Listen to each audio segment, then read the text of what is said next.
Thinking Aloud. Conversations on the leading edge of knowledge and discovery with psychologist Jeffrey Mishlove.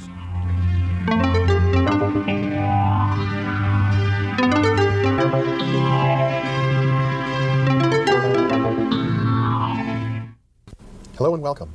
Our topic tonight is soul seeing, and my guest, Carol Ann Dreyer, is one of the most well-known psychic consultants in the United States with practices in San Francisco, Los Angeles, and New York. Carol was recently described as a person who changed my life, according to Tina Turner in her recent autobiography, I, Tina, and she's been an inspiration to writers, artists, and scientists throughout the United States. Carol, welcome. Thank you, Jeffrey. It's a pleasure to have you here. It's a pleasure to be here. And I might acknowledge you a little bit myself right now as we begin as one of the persons who was an inspiration to me in initiating the Mind's Eye TV series. Well, that was necessary, absolutely. I'm glad to be here. Let me begin by talking about your own development as a person who now has a career as a psychic consultant. You mention in some of your own literature, Carol, that this is an ability that in a way was with you since birth. In fact, your ability to see the soul the way you do is somehow related to your ability to remember your own birth. Well, that's several pieces of the pie right there, but when everybody asks me, as they always do, when did I first realize that I was psychic, I have to take pause and tell them that I didn't realize that I was. I had to realize that everyone else wasn't. And I attribute a lot of my ability to remember with the fact that I had a very easy birth, and so there was a very little amount of trauma. And I have seen in the over 7,000 people that I've seen throughout the United States that to the degree that we can maintain that ability to know and see and experience our own soul level is the degree of trauma that we have had in our lives. And if our origin was less traumatic, if our beginning was less traumatic, we have more memory.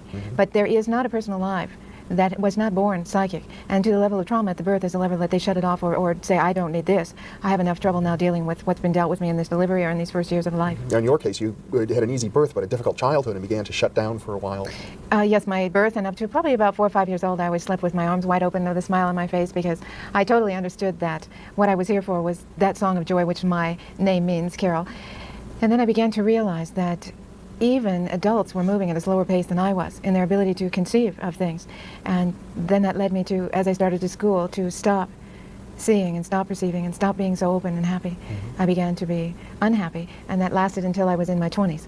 And then I realized that I went from unhappy to absolutely miserable, because when I shut off the ability to see and feel as I had, there was so little left of life that I felt like what was the purpose. And finally, at the time when I felt that life wasn't worthwhile anymore, I stated to the universe or whoever was listening, I'm either going to die or get better, but I'm not going on any further the way that I am now.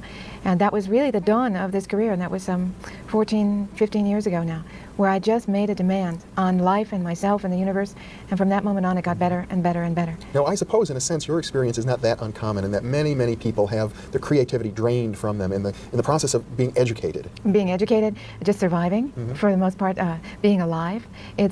Being alive is a very difficult process, which we have a mechanism within us called our ego and our intellect to help us with that process. And the ego and the intellect is always defining, labeling, and analyzing. And those are none of the work of the soul and seeing and feeling.